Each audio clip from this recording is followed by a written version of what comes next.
One daughter of a housekeeper said to the paralyzed millionaire, "Kneel and pray with me, and you will walk again." When he accepted, a miracle happened that changed everything forever.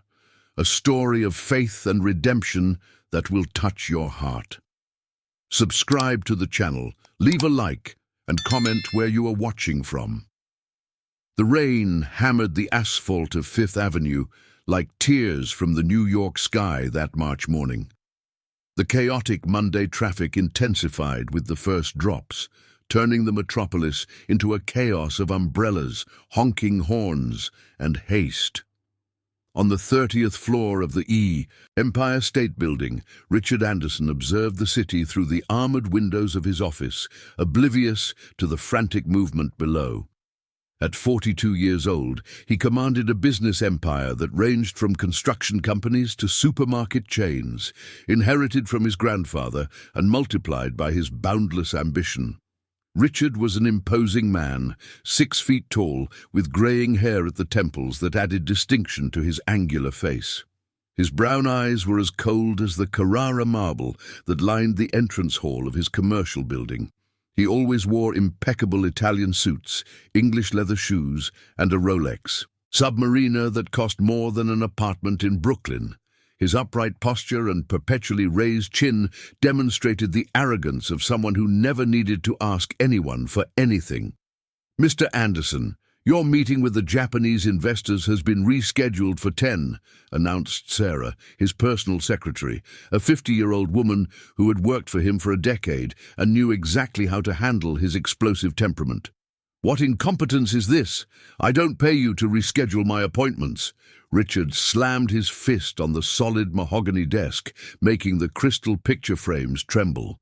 "Call them now and confirm the original time. If they can't come, have them send a representative." Sarah sighed discreetly.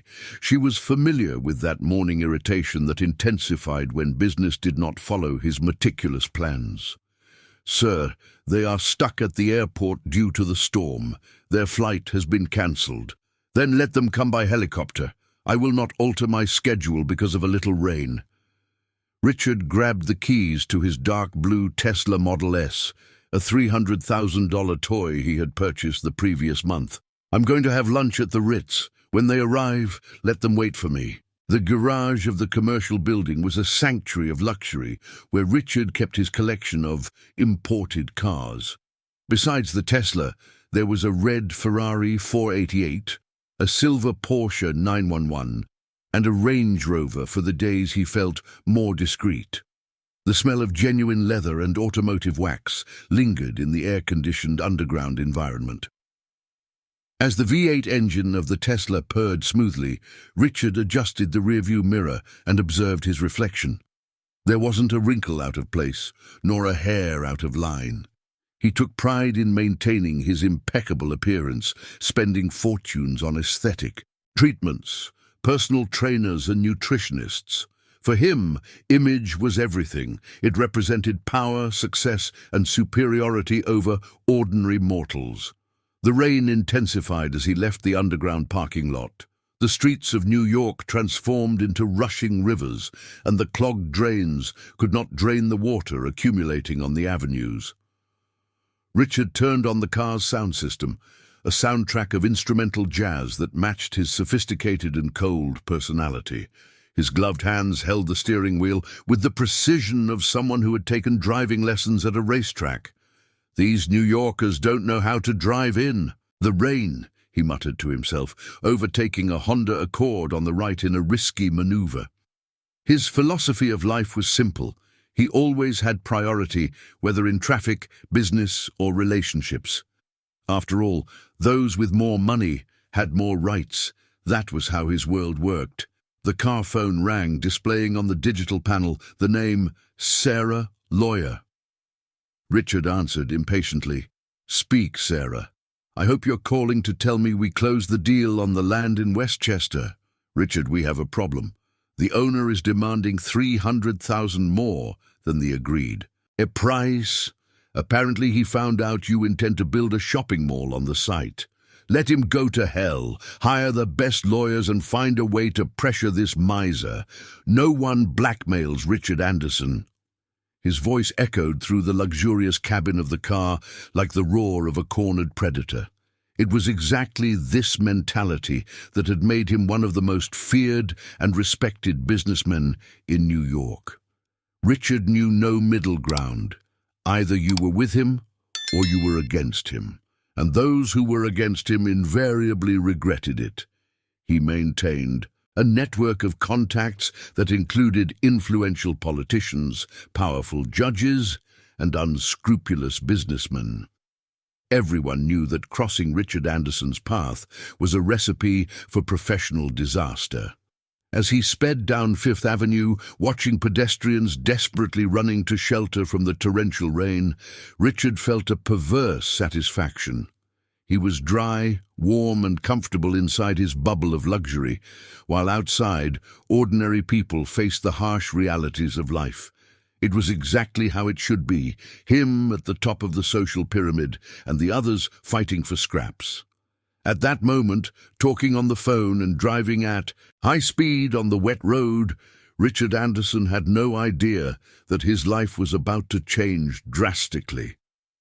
The ancient tree planted decades ago by city gardeners awaited patiently in his trajectory, as if destiny were setting the stage for a lesson in humility he would never forget. Destiny, however, has a peculiar way of teaching humility to those who consider themselves untouchable. The impact was devastating. The dark blue Tesla collided with the ancient tree with a force that echoed down Fifth Avenue like a deafening thunderclap. The windshield shattered into thousands of sparkling fragments, the hood crumpled like crumpled paper, and the proud roar of the V8 engine was replaced by the sharp sound of tires sliding on the wet asphalt. Richard Anderson, the businessman who had just seconds ago considered himself the master of the world, was now unconscious, blood streaming from his forehead and his body motionless, trapped between the twisted metal that had once been his pride. The rain continued relentlessly, washing away the blood that began to pool on the asphalt around the wreckage.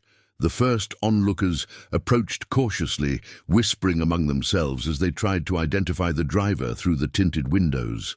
A motorcyclist stopped on the sidewalk and immediately called EMS, shouting into the phone, "Serious accident on Fifth Avenue near number 1500. There's a guy trapped inside a totally wrecked Tesla." Mount Sinai Hospital, a reference in emergency medical care for New York's elite, received the call at 11:47 a.m. The rescue team was already on its way when the first information arrived. Male patient, approximately 40 years old, high-severity car accident, possible spinal injury. Dr. Edward Miller, a renowned neurosurgeon and head of the emergency department, immediately cancelled his morning appointments. 45 minutes later, Richard was admitted to the hospital, still unconscious. His Hermes wallet, miraculously preserved, revealed his identity, prompting the medical team to double their efforts. This was not just another traffic accident. It was Richard Anderson, the magnate whose companies employed thousands of people and whose donations maintained much of the hospital's own equipment. Dr. Miller, the preliminary tests indicate a fracture in the L2 vertebra and possible spinal cord injury, reported head nurse Lisa, an experienced woman who had witnessed similar cases before. He is responding to stimuli in the upper limbs, but there is no response in the lower limbs. Dr. Miller examined the CT scans with the seriousness of someone carrying decades of medical experience. At 55, he had operated on presidents, celebrities, and other powerful businessmen, but each case was unique in its complexity. Prepare the operating room. We will operate within the next 2 hours, and call in the entire team. This man cannot end up paralyzed. Meanwhile, on the 30th floor of the Empire State Building, Sandra received the call that would change her routine forever. The trembling voice of the police officer on the other end echoed through the phone. Mr. Richard Anderson has been in a serious car accident. He is hospitalized at Mount Sinai in critical condition." The secretary, who had worked for Richard for a decade, felt her blood run cold. Despite her boss's difficult temperament, she had a genuine affection for him, as if he were a rebellious son who constantly needed special care. "My God! He was fine when he left here an hour ago," she murmured, already grabbing her bag and cancelling all her appointments for the day. The news spread like wildfire through the business circles of New York. Office phones rang incessantly, shares of the Anderson Group plummeted on the stock market, and meetings were cancelled in a cascade. Richard had built an empire so centered on himself that his sudden absence sent waves of panic throughout the financial market. In the operating room at Mount Sinai, Dr. Miller worked with surgical precision while his team assisted him in the delicate operation. The L2 vertebra was severely fractured, and bone fragments were dangerously pressing on the spinal cord. Every movement of the scalpel was calculated with millimeter precision. A mistake could condemn Richard to a wheelchair for the rest of his life. "Doctor, blood pressure is rising," alerted anesthesiologist Dr. Charles, monitoring the vital signs flashing on the state-of-the-art equipment around the operating table. "Increase the dosage of the muscle relaxant and keep me informed of any changes," Dr. Miller replied, not taking his eyes off the exposed spinal column in front of him. "This man has a privileged physical constitution. That may help in recovery, but the damage is extensive."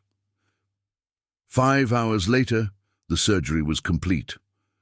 Dr. Miller removed his surgical gloves with weary gestures and headed to the waiting room, where Sandra anxiously awaited alongside Sarah, Richard's lawyer, and other executives from the group.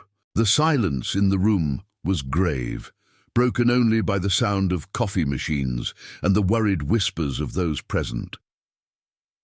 "The surgery was technically successful," announced Dr. Miller, carefully choosing his words. "We managed to stabilize the fracture and relieve pressure on the spinal cord. However, there is a significant probability that Mr. Anderson has permanently lost the ability to move his legs." Sandra brought her hand to her mouth to stifle a scream of horror. Sarah closed her eyes and sighed deeply. The executives exchanged glances that mixed genuine concern with strategic calculations about the future of the companies. "How long until we know if he will walk again?" Sarah asked, always practical in her approach. "In the coming weeks, we will know more. Much will depend on his response to physical therapy and rehabilitation, but it is important for everyone to prepare for the possibility that this may be a permanent condition," the doctor explained, accustomed to delivering devastating news with professional delicacy. When Richard finally regained consciousness 3 days later, the first thing he noticed was the silence. There was no constant noise of traffic, no voices of subordinates, no incessant ringing of the phone, just the monotonous beeping of medical equipment and the muffled echo of distant conversations in the hospital corridor. He tried to move his feet and felt panic rise in his chest when he realized he couldn't feel them. His hands desperately groped the length of his legs beneath the hospital sheet, confirming his worst fears. "Nurse! Nurse!" he shouted with a hoarse voice he didn't recognize as his own. The nurse who entered the room was a young woman, about 25, with brown hair neatly tied in a bun and kind eyes that contrasted with the professional efficiency of her movements. "Mr. Anderson, you are awake. How do you feel?" "I can't move my legs. What did you do to me?" Richard shouted, his voice echoing. In the luxurious hospital suite that resembled more of a 5-star hotel room, Sarah said, "I'll call Dr. Miller immediately," responding calmly, accustomed to dealing with patients in post-operative shock. At that moment, staring at the white ceiling of the hospital and feeling absolute helplessness for the first time in his life, Richard Anderson began to understand that all the money in the world could not buy back what he had lost on that rainy March morning. 2 weeks had passed since the accident, and Richard Anderson faced the cruelest reality of his existence. He was confined to a state-of-the-art wheelchair, imported from Germany, which cost more than an average car, but could not restore the dignity he felt he had lost. The presidential suite at Mount Sinai Hospital had become his gilded cage, decorated with expensive flowers that arrived daily from friends in the business world and politicians who maintained strategic alliances with his business empire. Dr. Edward Miller entered the room with a clipboard in hand and the serious expression of someone who had spent decades treating complex cases. "Richard, we need to talk about the next step in your treatment. It's time to start intensive physical therapy." "Physical therapy for what? To teach me to accept that I will spend the rest of my life in a wheelchair?" Richard turned his face to the window, watching the bustling city below. Cars moved freely along Fifth Avenue. People hurried along the sidewalks, and he was there, immobile like a fallen marble statue from its pedestal. Medicine has evolved significantly. We have state-of-the-art equipment, innovative techniques, and an exceptional team of physical therapists specialized in spinal injuries, Dr. Miller explained, trying to inject hope into his voice. "There's a new physical therapist who started working with us 3 months ago. She has had exceptional results with patients with your type of injury." "I'm not interested.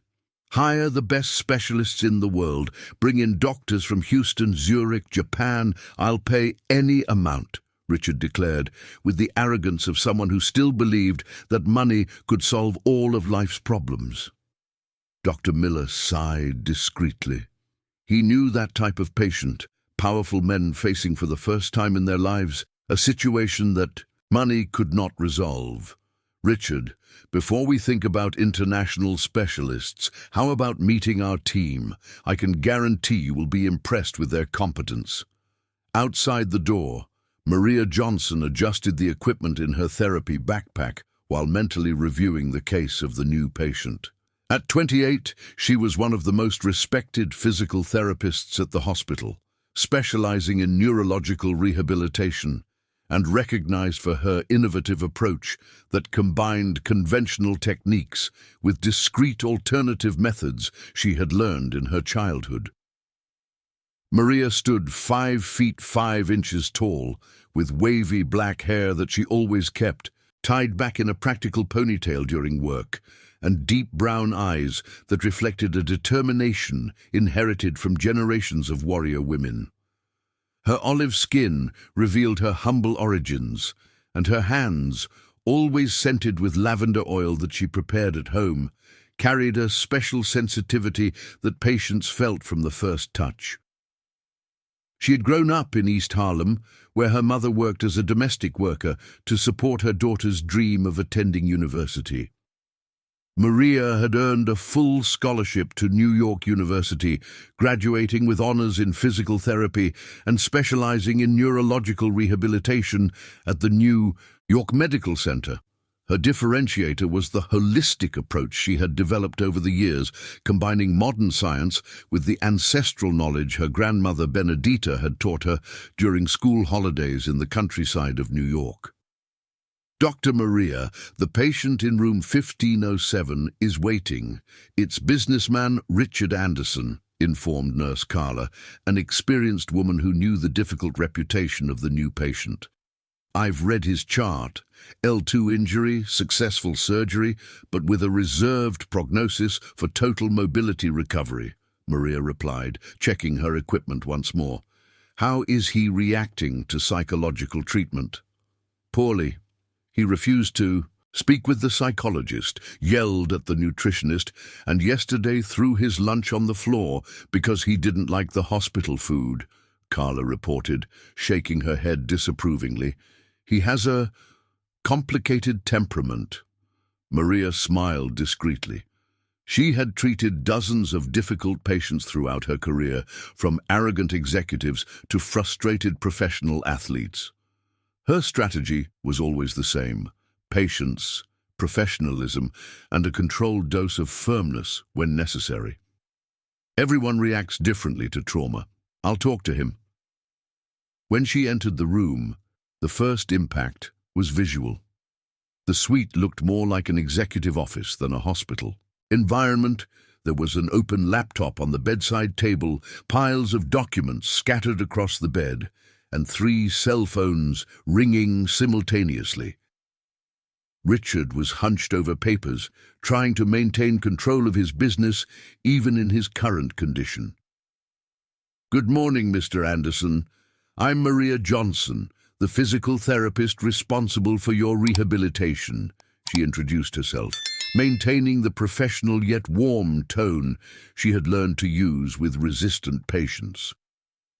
Richard lifted his eyes from the documents, and the first thing he noticed was the subtle aroma of lavender oil emanating from her hands. It was a scent that awakened, in him, a distant and inexplicable memory, as if he had smelled that fragrance somewhere far back in his childhood. "Physical therapist?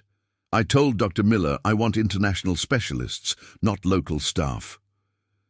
The disdain in his voice was palpable, but Maria had faced similar situations before. "I understand your concern, Mr. Anderson.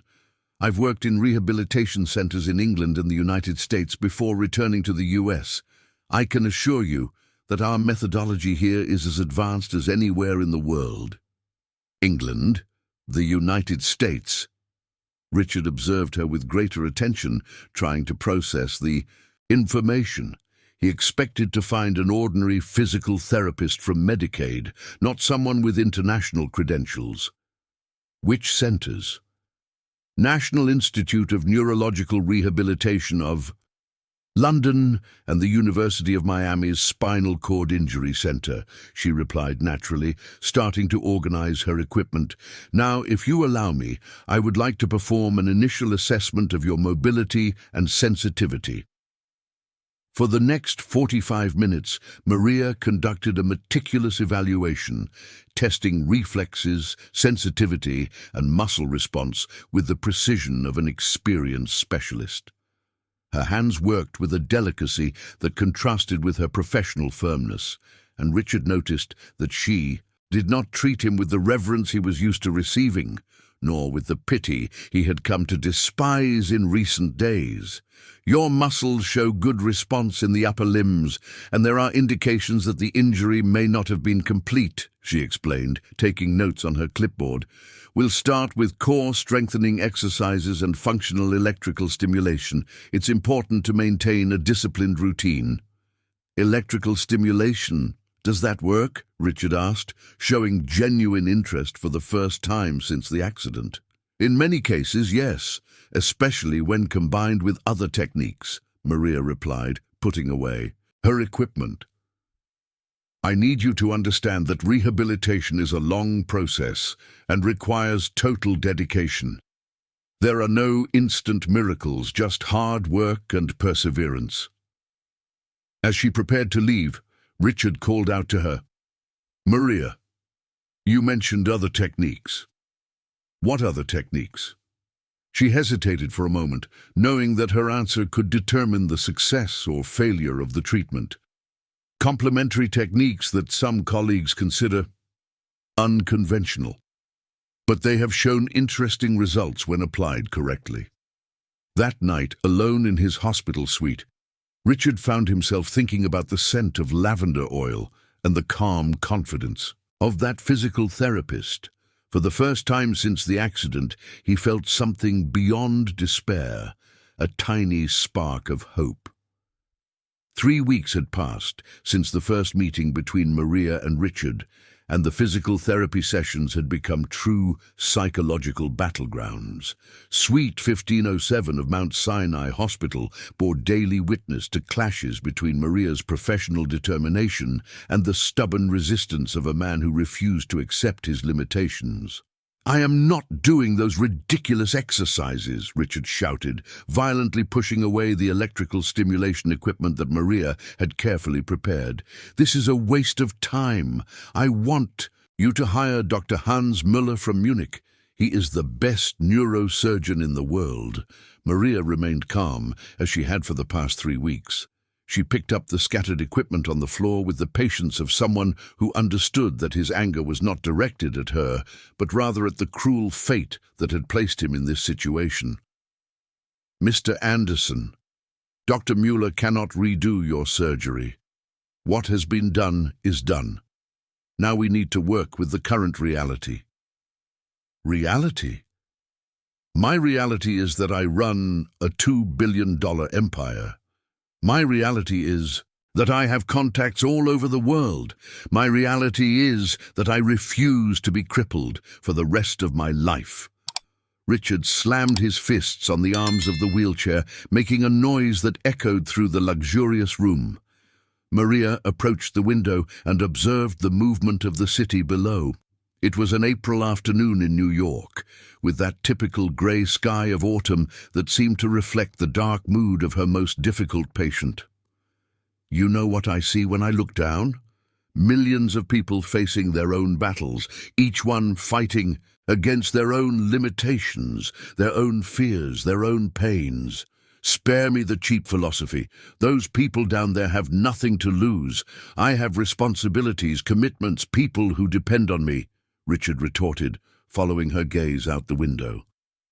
"And do you think you will fulfill those responsibilities by refusing to do physical therapy? Do you think you will help the people who depend on you by sitting here lamenting?" Maria turned to face him directly. It was the first time she confronted him with such firmness. The silence that followed was dense, like the fog that sometimes covered the city in the morning. Richard watched her closely, noticing the determination in her brown eyes and the upright posture that demonstrated an inner strength he could not fully comprehend. There was something about that woman that intrigued him, a mix of professional competence and personal serenity that contrasted with everyone in his social circle. "Where do you come from, Maria? What is your story?" he asked suddenly, abandoning the aggressive tone for the first time since they met. Maria hesitated. She knew that revealing her humble origins could completely change the dynamic of the treatment. Richard was known for his classist arrogance, and discovering that she came from a disadvantaged background could lead him to completely devalue her professional competence. "Is that relevant to your treatment, Mr. Anderson?" "Maybe. You speak like someone who knows real struggles, not like those playboy doctors who only know rich people's problems," he replied, showing an insight that Maria did not expect. "I grew up in East Harlem. My mother has worked as a housekeeper for as long as I can remember. I earned a scholarship to university and specialized abroad with a lot of sacrifice and determination," she said, deliberately omitting the fact that her mother worked for wealthy families in the Fifth Avenue area. Richard absorbed the information in silence.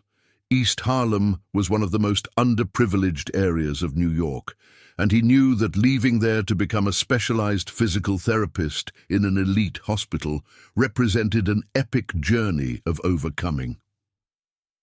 "And why did you come back to the US? You could have stayed in the United States or England, making a lot more money." "Because here are the people who need help the most. Abroad, I treated executives, professional athletes, people who had access to the best treatments in the world. Here, I can make a difference in the lives of people who really have no other options," Maria replied, organizing her equipment once again. "So you came here to save the poor souls. How noble of you." Sarcasm returned to Richard's voice, but this time, at times, it sounded less venomous and more defensive. "I came here to do my job to the best of my ability, and that includes treating stubborn and arrogant patients who think the world revolves around them," she retorted with an ironic smile that completely disarmed his aggression. Over the following days, something subtle began to change in their dynamic. Richard continued to resist the exercises, but started asking questions about the techniques used, showing genuine curiosity about the rehabilitation process. Maria, in turn, began to realize that behind the arrogance was a deeply frightened man who was facing a situation for the first time in his life that he did not have total control over. "Maria, you mentioned unconventional techniques in our first meeting. What exactly did you mean by that?" he asked during a particularly productive session where he had managed to slightly move the muscles in his right thigh. Maria paused what she was doing and watched him closely. It was a question she had been expecting for weeks, but she knew that her answer could destroy all the trust they had built. "They are complementary techniques I learned from my grandmother in rural Ohio. She was, how can I say, a respected healer in the area." "Healer? Are you talking about witchcraft, blessings, that sort of thing?" The disbelief in Richard's voice was evident. "I'm talking about ancestral knowledge about the human body that has been passed down through generations. Techniques of massage, the use of medicinal plants, laying on of hands, methods that modern medicine is just beginning to study and validate scientifically," she explained, preparing for the rejection that usually followed such revelations. Richard fell silent for several minutes, processing the information. His rational and materialistic training conflicted with a growing curiosity about this woman who could awaken sensations in his body that doctors said were impossible. "And do you believe in these things?" "I believe in what works. And if something can help in your recovery, regardless of whether it is scientific or traditional, I see no reason to dismiss it," Maria replied, applying lavender oil to her hands before starting the daily therapeutic massage. The familiar aroma enveloped Richard again, and this time the memory he was trying to recover became clearer. It was a memory from his childhood before the family fortune, when he visited his grandfather's farm in rural Ohio. There was an elderly lady who cared for the wounds of the farm workers, and her hands had the same smell of lavender oil that he felt now. "My grandmother used lavender oil," he murmured, more to himself than to her. Maria paused the massage and looked at him in surprise. "Your grandfather had a farm?" "He did, in Lakewood. I spent my vacations there when I was a child, before the family became truly wealthy," Richard said, as if he were uncovering a lost memory. "There was a lady, Mrs. Johnson, who took care of everyone with herbs and prayers. My grandfather said she had the gift of healing." Maria's heart raced. Johnson was the name of her grandmother, who had lived for decades in Lakewood before moving to New York. Would it be an extraordinary coincidence, or was destiny playing a cosmic trick on both of them? "Mrs. Johnson," she asked, barely able to control the emotion in her voice. Richard stared at her, trying to understand the connection. "Yes. How do you know?" "She was my grandmother." The silence that followed the revelation was so profound that the only audible sounds were the constant beeping of the medical monitors and the distant noise of New York traffic below.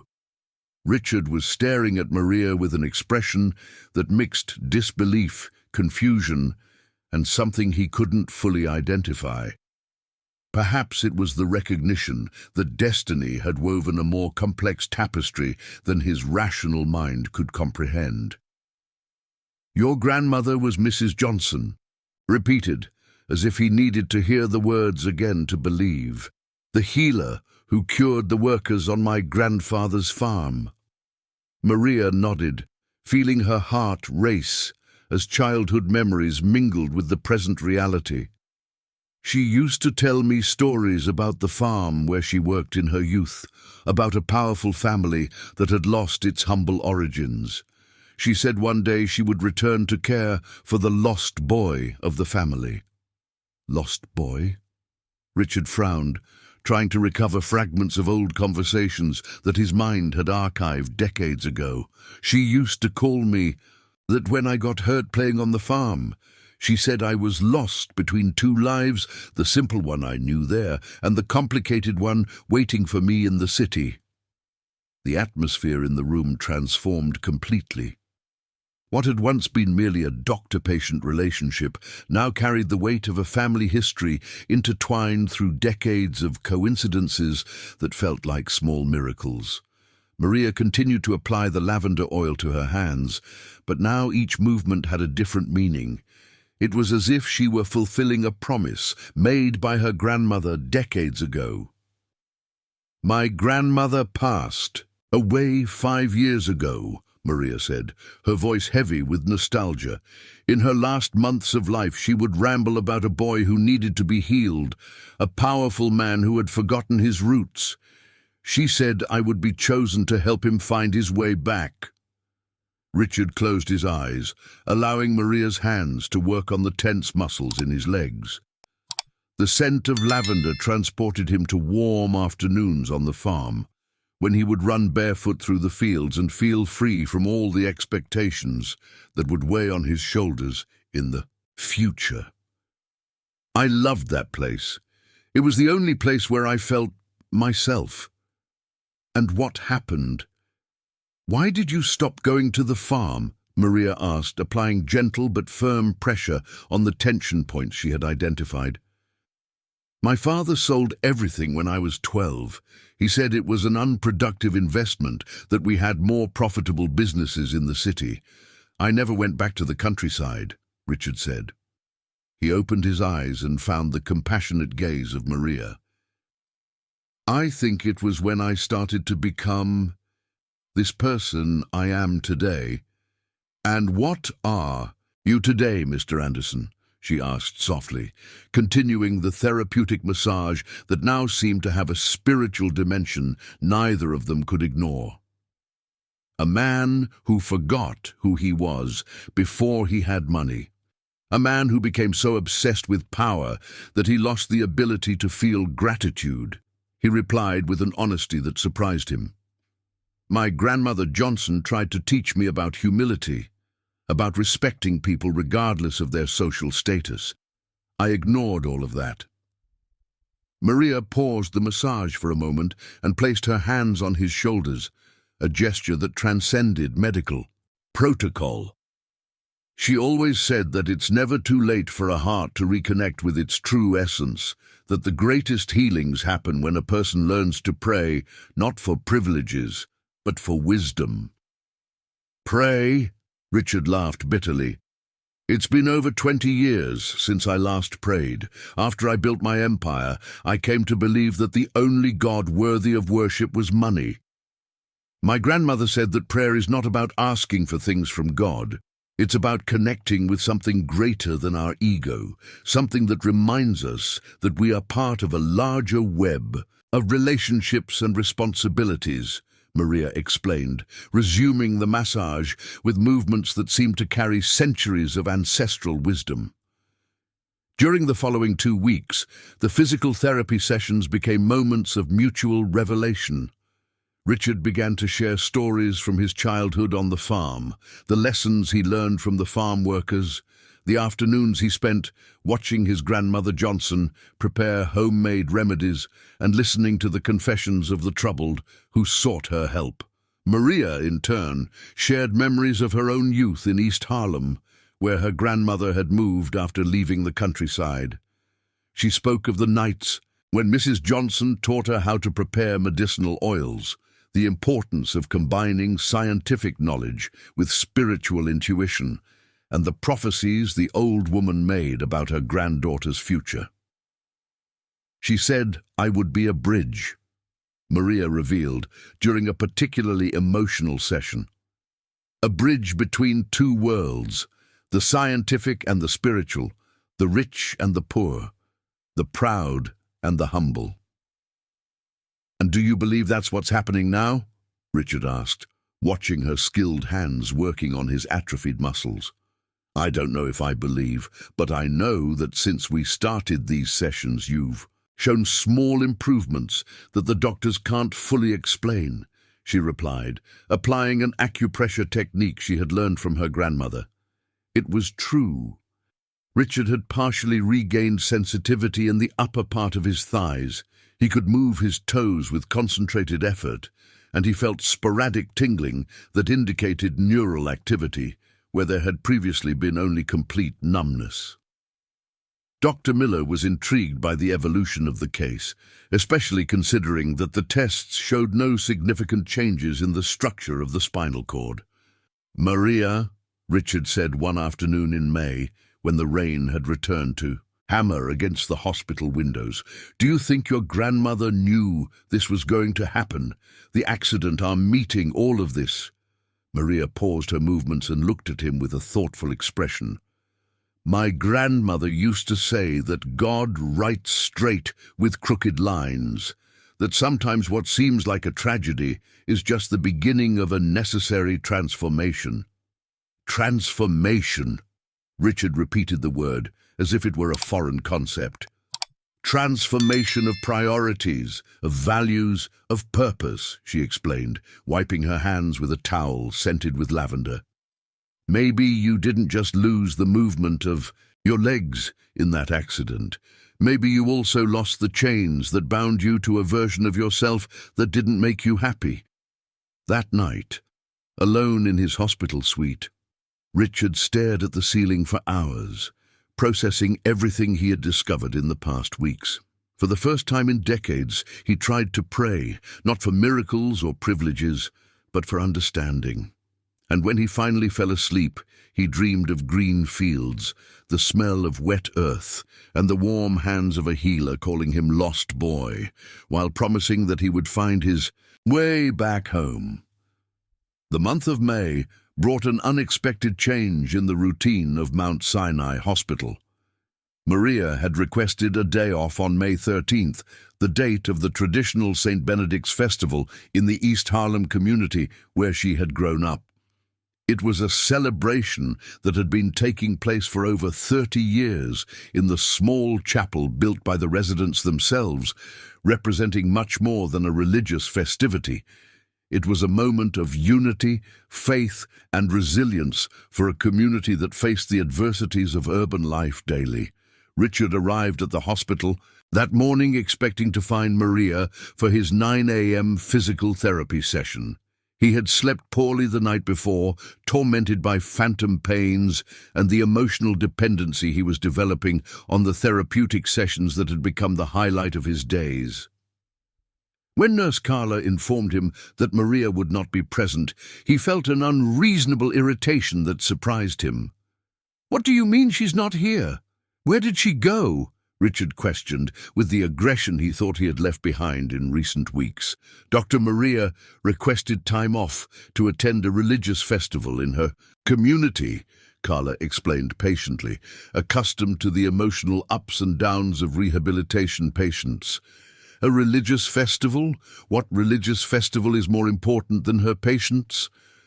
Richard slammed his fist on the arm of the wheelchair, making a noise that echoed down the hospital corridor. The nurse sighed discreetly. She recognized that pattern of behavior, patients who developed emotional dependency on their therapists and reacted poorly to any absence. "It's the St. Benedict's Festival, a very important tradition in her community. Dr. Maria worked extra last week to compensate for her absence today." Throughout that day, Maria felt restless and abandoned. She tried to work on her business, make calls to the offices, review contracts, but nothing could fill the emptiness she felt. It was as if Maria had taken not only her therapeutic skills, but also a light that he hadn't realized he was accustomed to receiving. Meanwhile, in East Harlem, Maria was participating in the most important celebration of her community life. The small chapel of St. Benedict was decorated with yellow and red flowers, the traditional colors of the saint that represented hope and resistance for the Afro-descendant population of the neighborhood.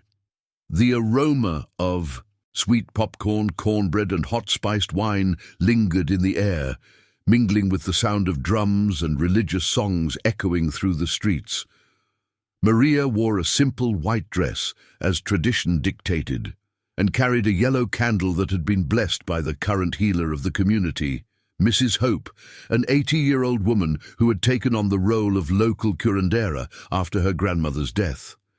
During the procession, she prayed intensely for Richard, asking St. Benedict to illuminate his path to healing, not only physical, but primarily spiritual. "Maria, my daughter, you seem worried," observed Mrs. Hope, approaching.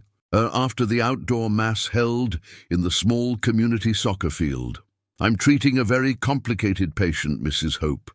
He's a wealthy, proud man who suffered an accident and may not walk again. He has connections to my family that we only recently discovered," Maria told her, lowering her voice so as not to be overheard by the other festival participants. Mrs. Hope looked at her with the wise eyes of someone who had dedicated her entire life to understanding the mysteries of the human soul. "Your grandmother told me about this man before she died. She said you would be chosen to heal him, but that his healing would not be just of the body." "What do you mean?" Maria asked, feeling a shiver run down her spine. "Men like him are not just disabled in their legs, my daughter. They are disabled in their hearts, in their souls, in their capacity to love and be loved. Your mission is not just to make him walk again, it's to make him remember how to be human," explained Mrs. Hope, placing her calloused hands on Maria's shoulders. That afternoon, while participating in the traditional games of the festival and eating cornbread made by the community ladies, Maria reflected on Mrs. Hope's words. She thought of Richard alone in the hospital, probably furious with her absence, unable to understand that there were more important values than personal convenience. Back at the hospital, Richard spent the entire day brooding over his irritation. He called Sandra, his secretary, and unloaded his frustration in a series of contradictory orders about business that could wait. He yelled at the nurses over trivial matters and refused to eat the lunch prepared especially for his recovery diet. Around 6 in the evening, when the city lights began to turn on, and New York took on its nighttime appearance, Richard had a disturbing revelation. For the first time in his adult life, he was missing someone. It wasn't just the absence of the professional physical therapist that bothered him. It was the lack of Maria's human presence, her serenity, her lavender oil scent, her unique way of combining medical competence with genuine compassion. "What the hell is happening to me?" he murmured to himself, staring at his reflection in the adapted bathroom mirror of his suite. The man staring back was no longer the arrogant and relentless businessman who had dominated the power circles of New York for decades. He was a vulnerable man, dependent on care, discovering emotions he had suppressed for so long that he no longer knew how to process them. The physical dependency on the wheelchair bothered him, but the emotional dependency he was developing on Maria terrified him. That night, alone in his hospital bed, Richard tried to pray again, as he had sporadically since discovering the connection between Maria and his childhood. But this time, his prayer was different. Instead of asking for the healing of his legs, he asked for understanding about what was happening in his heart. "Mrs. Johnson," he whispered in the dark, feeling slightly ridiculous but unable to stop. "If you are really somewhere listening to this, help me understand what your granddaughter is doing to me. Help me understand why I feel so lost without her here." The silence that followed was interrupted only by the distant sound of ambulance sirens and the nighttime buzz of the hospital. But for the first time in months, Richard fell asleep in peace, as if an invisible presence were watching over his sleep and promising that, by the next morning, the answers would begin to reveal themselves. The next day, when Maria arrived at the hospital with her face still radiant from the joy of the community festival, she found Richard calmer and more introspective than usual. Instead of complaints about her absence, he asked a question that surprised her. "How was your festival, Maria? Tell me about your community." And thus began a new phase in their relationship. A phase in which Richard would begin to discover that there were forms of wealth that his money could never buy. June arrived with the characteristic cold of New York's winter, and With it came the first small miracle that would forever change the dynamic between Maria and Richard. It was a Tuesday morning, June 15th, St. Anthony's Day, and Maria had arrived at the hospital carrying with her the special energy that always accompanied her after her morning prayers in the small improvised chapel she maintained in the room she shared with her mother. The session began like all the others over the past 2 months. Maria meticulously organizing her equipment while Richard complained about the pain that had intensified overnight. But there was something different in the atmosphere that day, an inexplicable anticipation hanging in the air like the subtle aroma of lavender oil that Maria discreetly applied. Today, we will work with a combination of electrical stimulation and passive mobilization, explained Maria, preparing the electrodes that would be placed on the muscles of Richard's right thigh. I need you to focus completely on the movements, even if you don't feel anything at first. Richard nodded, already accustomed to the routine that had become the rhythm of his new life.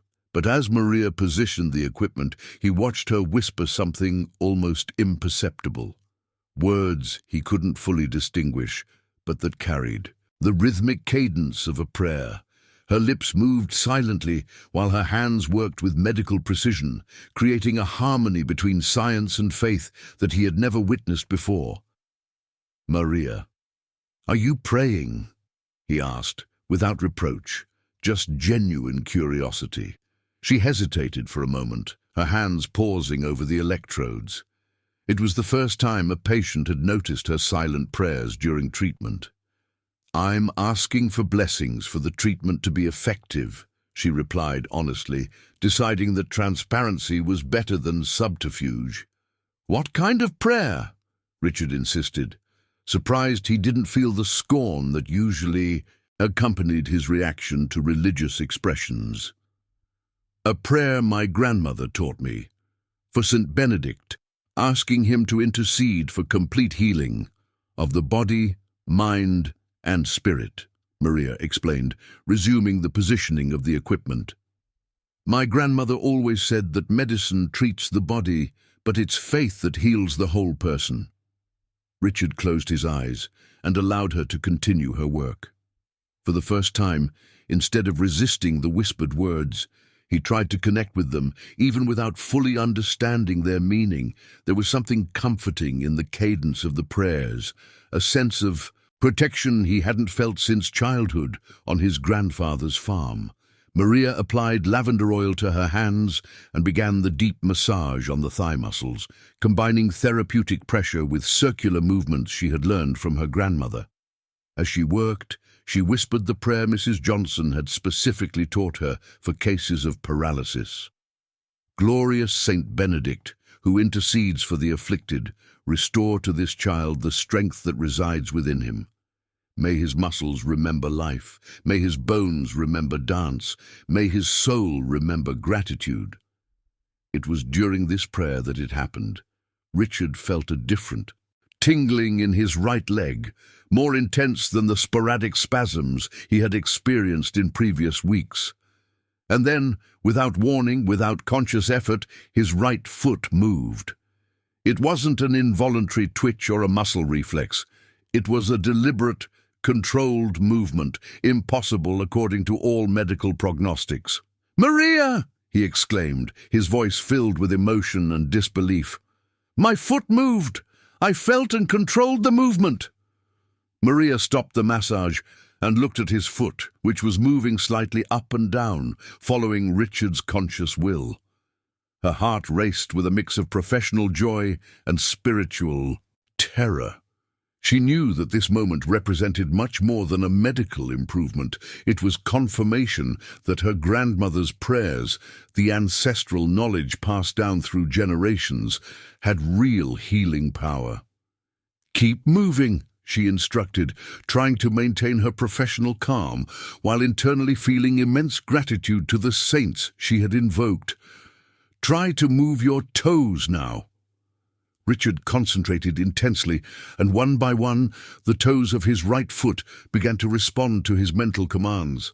It was still a weak, trembling movement, but it was movement where there had once been total paralysis. Tears began to stream down his face, tears he hadn't shed since childhood, when he cried from pain after getting hurt playing on the farm. "How is this possible?" he asked, his voice choked with emotion. "The doctors said it was irreversible." Maria placed her hands over his, feeling the need to touch him in a human way, not just therapeutically. Sometimes medicine doesn't have all the answers. Sometimes there is something greater working through our hands, through our intentions, through our faith. At that moment, Dr. Edward Miller entered the room for his daily follow-up visit and found a scene that left him perplexed. Richard consciously moving his right foot while Maria watched with tears in her eyes. The doctor quickly approached, testing the reflexes and range of motion with the scientific curiosity of someone who had dedicated his entire life to understanding the workings of the nervous system. "This is extraordinary," Dr. Miller murmured, making detailed notes on his clipboard. Yesterday's tests showed no indication that this would be possible. "Richard, do you feel pain, tingling, any different sensation?" "I feel everything. Pressure, touch, temperature.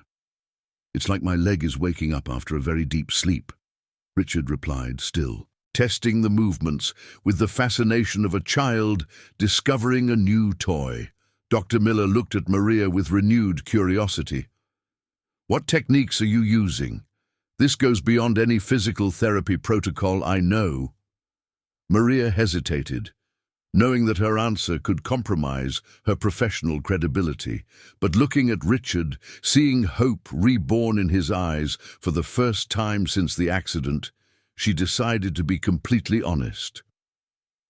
"I'm combining conventional physical therapy with holistic healing methods I learned from my grandmother, massage with essential oils, hands-on healing, and prayer." The silence that followed was tense.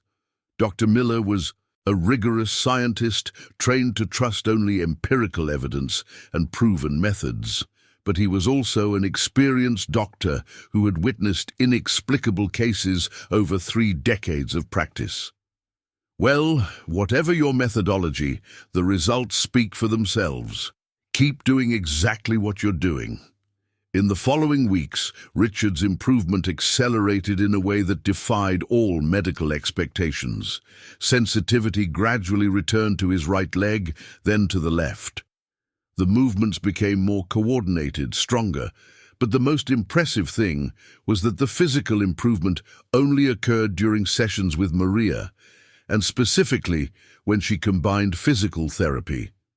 In her silent prayers, Maria said, "Richard, on a July afternoon when he managed to bend both knees for the first time, I need to learn how to do what you do.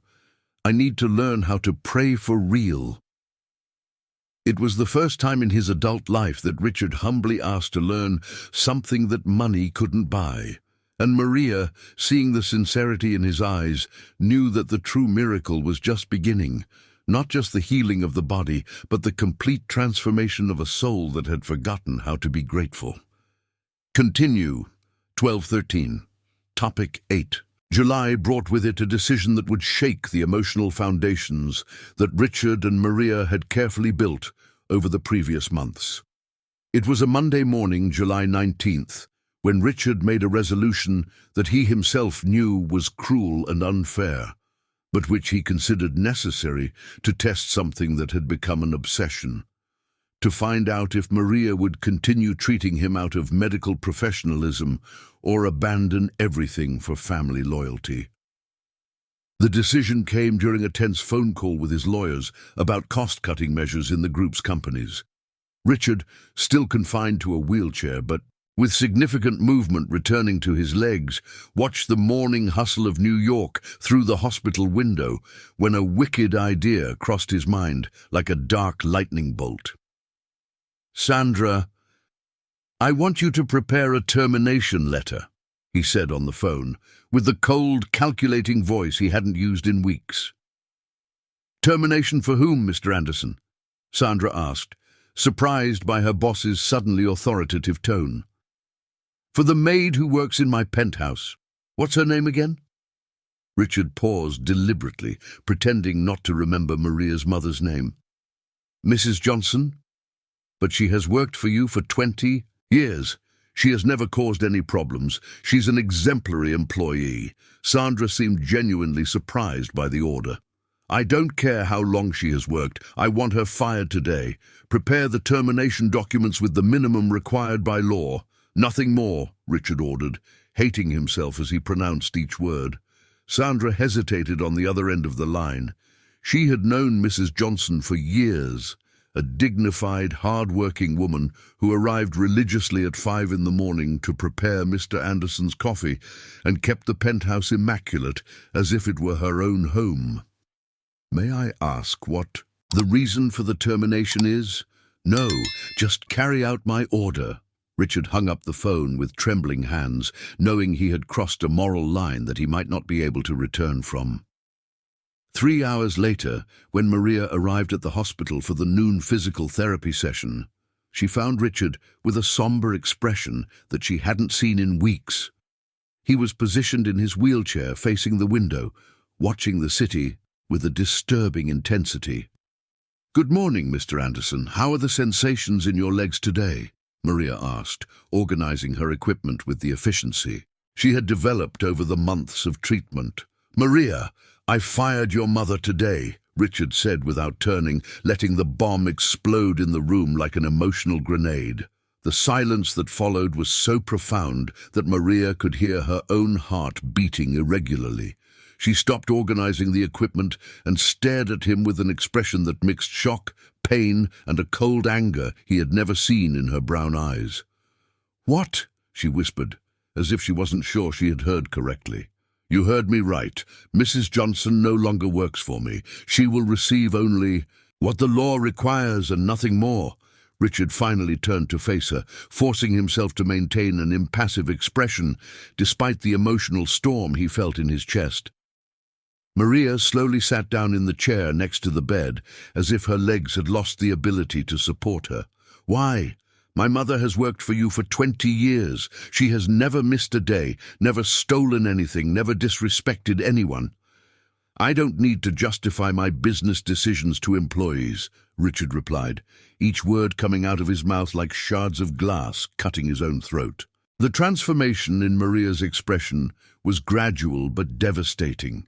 The compassion she always held in her eyes when she looked at him was replaced by a professional coldness that chilled him to the bone. She stood up, packed her equipment into her bag with mechanical movements, and headed for the door. Where are you going? Richard asked, feeling panic rise in his chest. Home, to take care of my mother, who today lost the job that has supported our family for 2 decades, Maria replied without turning back.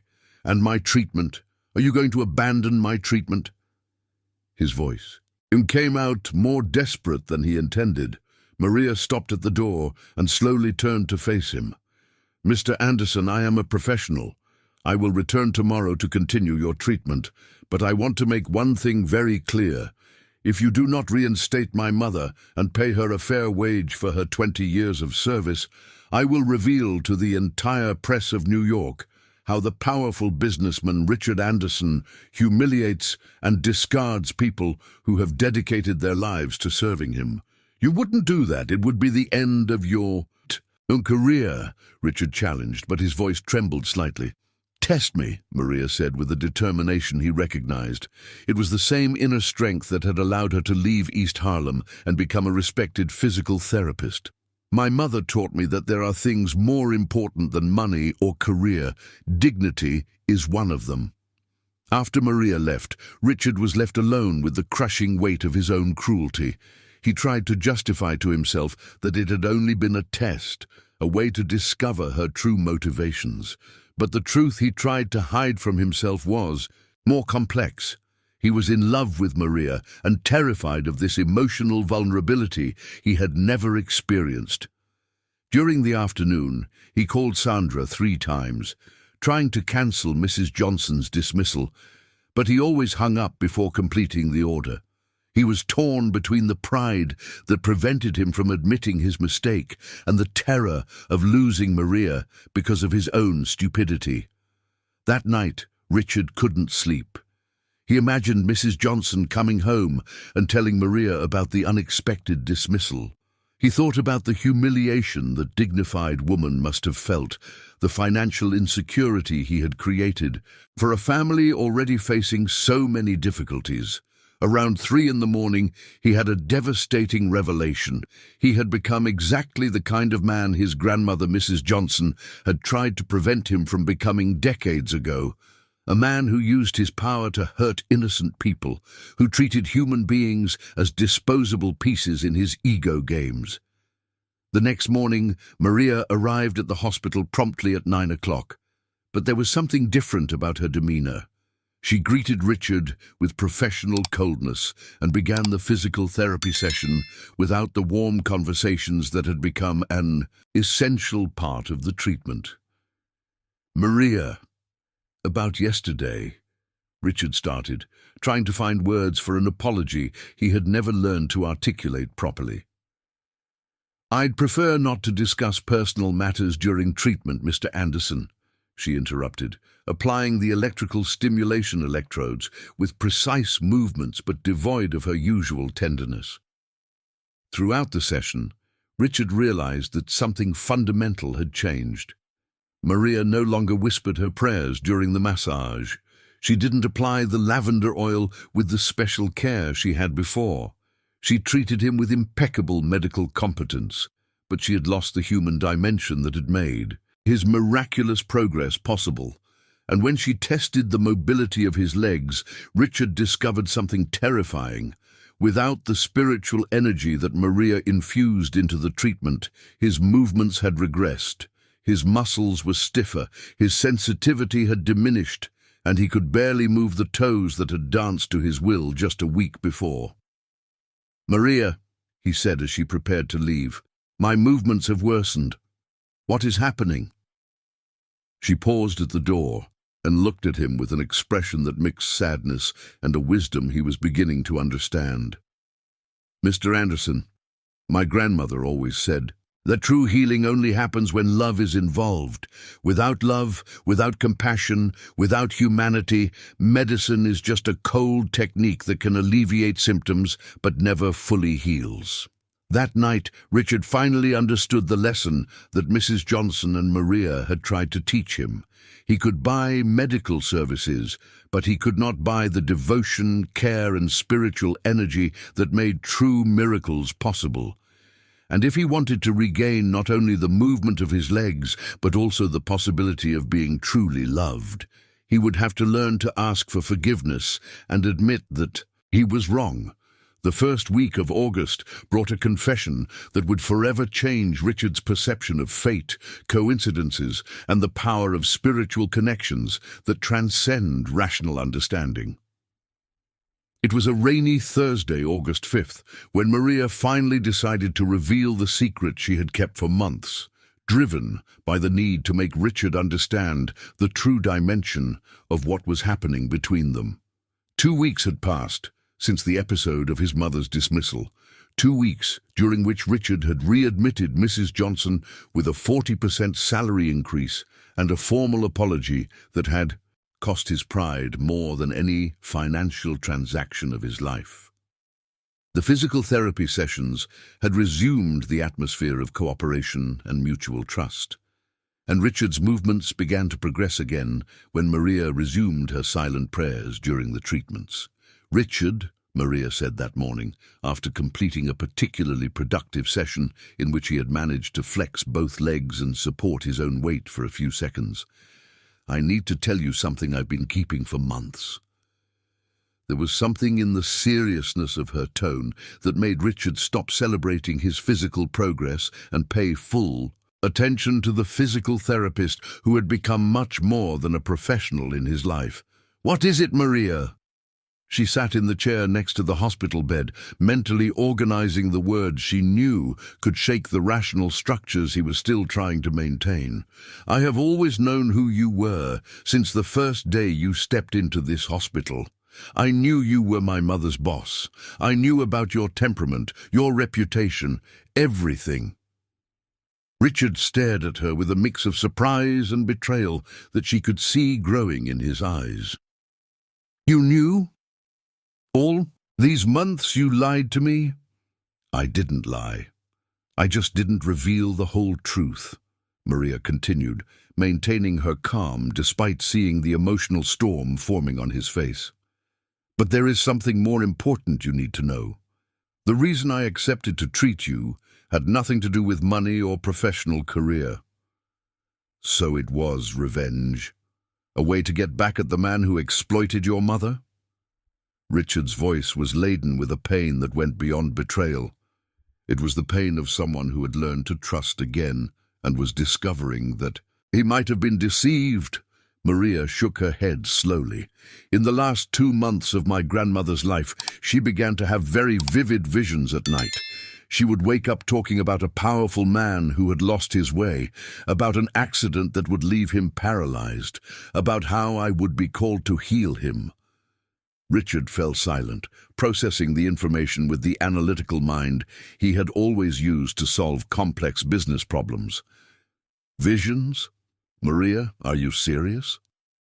She described specific details: a man with brown eyes who drove expensive cars, who lived in a penthouse on Fifth Avenue, who treated employees with disdain, but who deep down was just a lost boy who had forgotten where he came from, Maria continued, observing the impact of her words on his face. "She said his name was Richard, and that I would recognize him because he would have the same scent from my childhood, lavender oil and wet earth." "That's impossible," Richard murmured, but his voice lacked conviction. During the months spent with Maria, he had experienced too many coincidences to dismiss them as mere chance. "She made me promise that when I found this man, I would help him not only to walk again, but to remember who he was before pride hardened his heart." Maria stood up and walked to the window, watching the rain begin to fall over New York. "That's why I took your case when Dr. Miller approached me. That's why I didn't give up when you treated me poorly. That's why I kept praying for you every night." The silence that followed was broken only by the sound of rain tapping against the glass and the constant beeping of medical equipment. Richard tried to rationally process what he had heard, but his logical mind was at odds with the experiences he had lived over the past months, the recovered memories of his childhood, the feeling of protection he sensed during Maria's prayers, the inexplicable medical progress. "Maria, do you expect me to believe that your grandmother predicted my accident, that she knew you would be my physical therapist?" he asked, struggling against a growing sensation that he was being enveloped by forces he did not understand. "My grandmother always said that God works through ordinary people to accomplish extraordinary things, that sometimes what we call coincidence is just his way of writing straight with crooked lines," Maria replied, sitting back down next to him. "She taught me that some people come into our lives not by chance, but because they have a specific mission to fulfill." Richard closed his eyes, allowing the implications of that revelation to settle in his mind. If Maria was telling the truth, it meant that his entire life, the business success, the arrogance, the accident, the meeting with her, was part of a larger plan that transcended his limited understanding. "And what would my mission be, according to your grandmother?" he asked, opening his eyes to find Maria's serene gaze. "To learn humility, to learn that true wealth is not measured in money, but in the ability to serve and love. To learn that real power is used to uplift others, not to humiliate them," she explained, gently placing her hands over his. "My grandmother said you had a good heart hidden beneath layers of pride, and that the accident would be an opportunity to rediscover that heart." At that moment, Richard had a revelation that struck him like lightning. During the past 5 months since the accident, he had been happier than in the previous 20 years. Despite the wheelchair, despite the physical limitations, despite the initial humiliation, he had discovered an inner peace that money had never provided him. "Maria," he said, his voice choked with emotion. "If your grandmother really saw all this, did she also see how it will end?" Maria smiled for the first time in weeks, a smile that lit up the entire hospital room like a ray of sunshine breaking through dark clouds. "She saw you walking again, but not just physically. She saw you walking a path of redemption, surrounded by people who love you for who you are, not for what you have." That afternoon, Richard requested to be taken to the hospital chapel, an ecumenical space he had only attended for mandatory social ceremonies. For the first time in decades, he knelt before the altar, a physical feat that still required considerable effort, and tried to pray earnestly. "Mrs. Johnson," he whispered in the sacred silence of the chapel, feeling slightly ridiculous but unable to stop. "If you really orchestrated all this, if there is truly something greater than my pride working here, help me to be worthy of the second chance I am receiving." And when he stood up, supported by the wheelchair, but holding his own weight with legs that were slowly coming back to life, Richard felt for the first time in his adult existence something he had lost in childhood. The feeling of being exactly where he was meant to be, doing exactly what he was meant to do, connected to a purpose greater than his individual success. The next morning, Maria found a different Richard, more serene, more receptive, more willing to accept that there were mysteries in life that reason alone could not unravel. And when she began the whispered prayer that accompanied the physical therapy session, for the first time, he joined her, repeating the words that his grandmother, Mrs. Johnson, had taught decades ago, and that his soul was finally ready to accept. December arrived with the transformative magic of the year-end, bringing with it the approach of the Our Lady of Guadalupe festival, and an invitation that would represent the definitive turning point in Richard Anderson's journey. It was a Friday, December 10th, when Maria extended the invitation he had never imagined receiving, to participate in the traditional religious celebration in East Harlem as a member of the community, not as an esteemed visitor or condescending benefactor. "Richard," Maria said after a physical therapy session in which he had managed to walk 50 meters, supported only by a cane, "the East Harlem community celebrates Our Lady of Guadalupe this coming Saturday. I would like you to come with us." The question caught him completely off guard. In the 8 months since the accident, Richard had learned to walk again, first with crutches, then with a cane, and now almost without support. But the idea of entering a neighborhood, participating in a popular religious celebration, being among people he had always considered different from him, still terrified him in ways he could not fully comprehend. "Maria, I don't know if it would be appropriate. I'm a well-known businessman. I could cause embarrassment," he replied, searching for excuses that sounded reasonable but were actually masking his deepest fears. "Embarrassment for whom? For you or for us?" she asked. The direct frankness he had learned to use when he tried to hide behind social justifications. Richard hesitated, recognizing that he had been caught in his own cowardice disguised as consideration. "For me, I think. I've never been in a community like yours." "Then it's time to get to know the place where I came from, the place where I still live, the place where your mother had the privilege of growing up alongside me," said Maria, deliberately using the word privilege to highlight the implicit prejudice in his hesitation. That weekend, Richard made a decision that surprised even himself.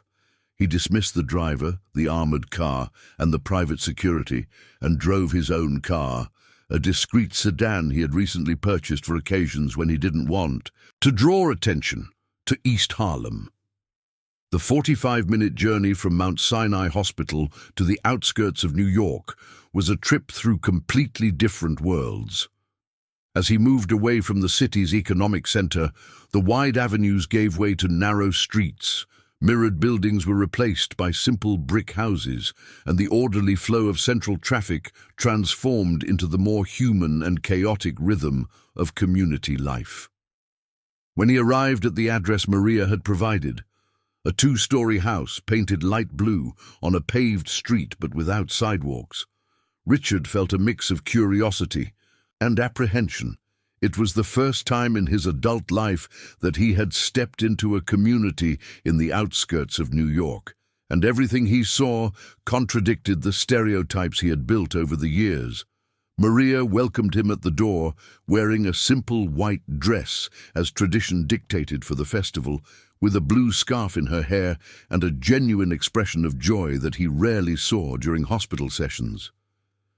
"You came," she said, and there was something in her voice that mixed surprise and pride.